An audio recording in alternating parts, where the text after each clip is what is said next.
There were a lot of good books this week. I had to narrow it down to 3. It was a tough choice, but here they are.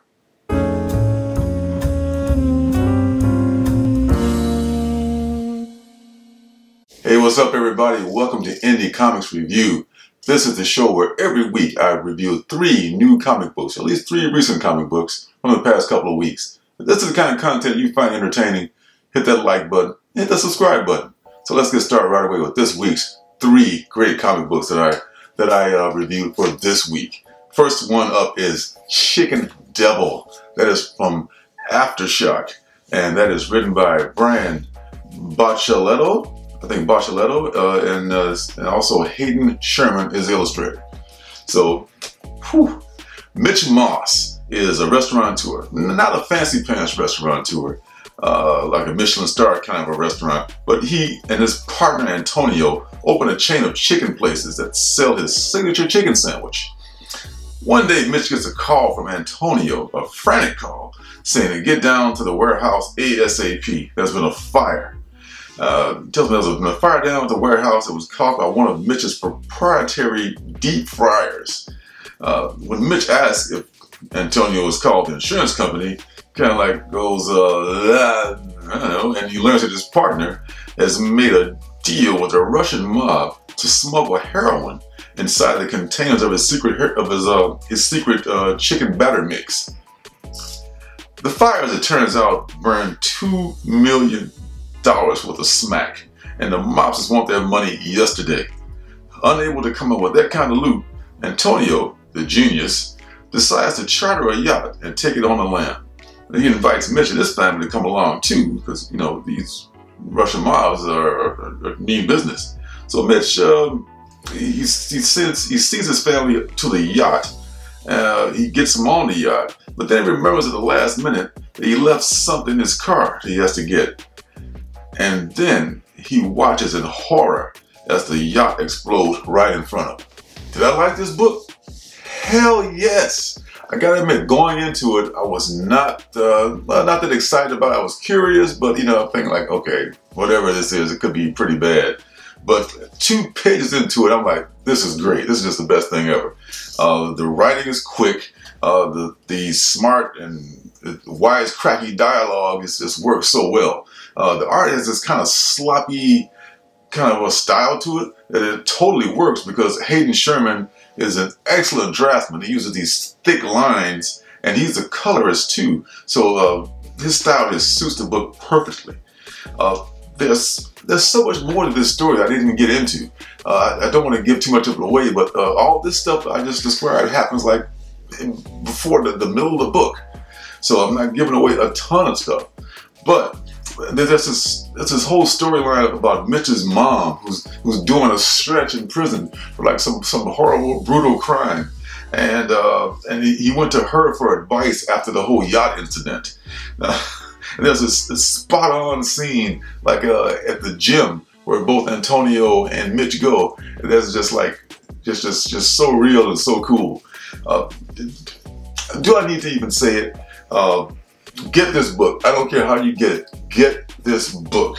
If you love like witty gangster capers, snappy dialogue, or just a good indie comic, this is a book for you. Pick up Chicken Devil.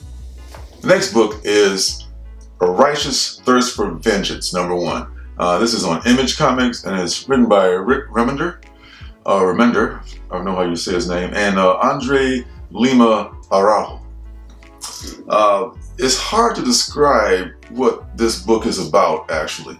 It's told in a very cinematic fashion.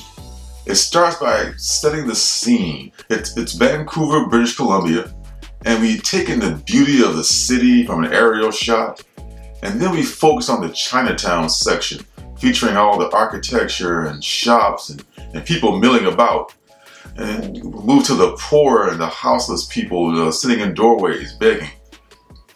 Then the story focuses on a man leaving a building. Maybe it's his home. We don't know.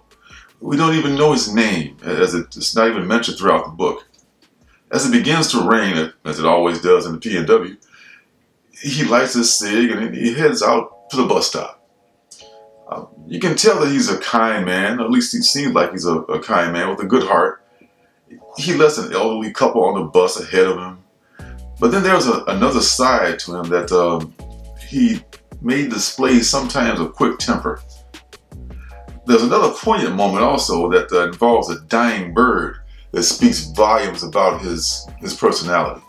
You might think this sounds kind of like a maybe not so exciting story, but given Remender's track record on comics like Deadly Class and Scumbag, which this is nothing like the Scumbag, by the way, you know there's probably a payoff coming somewhere down the road.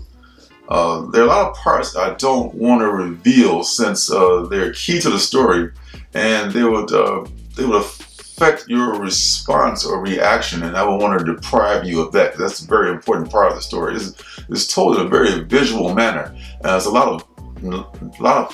lack of dialogue, which is really hard to write. You don't want to deprive you of experiencing what Remender is trying to express with this story. This might be a story that unfolds very slowly, like a flower. It's very different than the Scumbag, like I said before. Just the only other title I've read by him thoroughly. I'll probably check out some more of his stuff, seeing I thought he was, I didn't really, had not heard of him before Scumbag. But seeing this is a complete different side of him. I'm curious about the Deadly Class series and a few others that he's done. If you're patient and you enjoy watching a story develop, then this might be a huge payoff for you at some point, which I bet there is going to happen before too long. Again, this is a story that will be really great in the trade, because you could just sit down and absorb it all in one sitting, and I think that'll be more enjoyable. But I'm probably not going to wait for the trade for this one, because I'm really hooked and curious as to see which direction this story is going to go, because there's just some grisly scenes at some point in the book, and they have not been explained, and you wonder where this guy is going. Who is this guy? I'm thinking that's going to be revealed in issues upcoming. Of course it will be, I'm sure, but I want to see which way this book is going. So yeah, this is another thumbs up for me for sure. The last book is out. It's on AWA Upshot, and it's written by Rob Williams and drawn by Will Conrad. Late World War II, 1944, on the Czech border, a group of Nazis are forcing some men to dig up what looks like a giant coffin with strange markings on it. The men are immediately rewarded by the Nazi scum by being executed, and blood from the slain men trickles through the ornate grooves of the casket, giving us an ominous omen of what's to come. The casket is loaded onto a truck and then taken along with a group of Allied prisoners, prisoners of war that is, to this castle in Bavaria that's been turned into a POW camp. Come on, it's vampires, you gotta have a castle, right? Upon arrival, the prisoners are taken to their bunk areas and begin the process of learning their new mates and how things run in this particular camp. One new POW, Nakona, is a Comanche, and he's a language expert. He's a linguist. He knows lots of different languages. And he's treated rudely by some of the prisoners because he can speak German, and they just, people just think that if you speak German, then you must be a spy. So they give him shit and knock him around a little. In the meantime, while this is going on, the Germans are playing with their new toy from the sarcophagus, and some pretty horrific things are starting to happen as far as that goes. This book has a really great look to it. I say that the production values are really high quality paper. It's only $3.99. And I don't know about you guys, but I smell my books. I know this is a thing that some of us do. I know you like the new books don't smell like the old books. You walk into a convention, a big con in some cities, there's like, you can smell newsprint in the air, and it's like, yeah, this is it right here.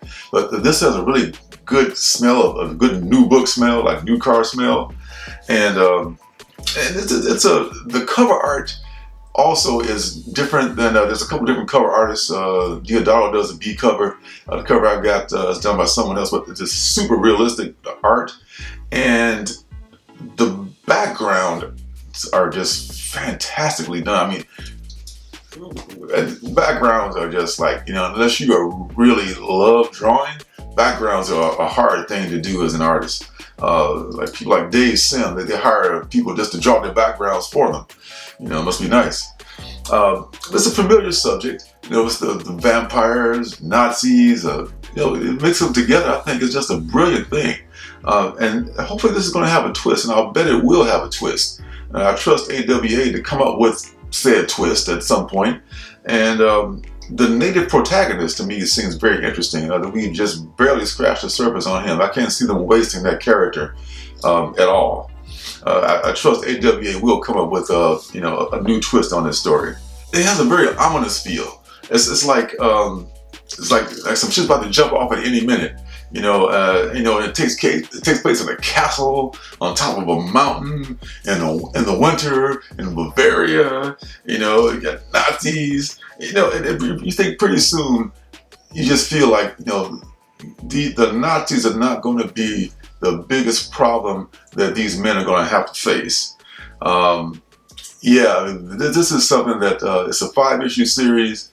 I love my 5-issue series, and I'm going to be all in for that. So yeah, there's another thumbs up. There's three winners this week as far as I'm concerned from the indie books. I have to leave some of them out. I mean, what is it? Soul Plumbers, DC's horror line has got a new thing. I wanted to check that out. Just didn't have time to get to it. From last week, Human Remains. That looks like that's pretty good. I'm gonna have to, at some point, maybe there's a slow week next week. I'll get to that as well.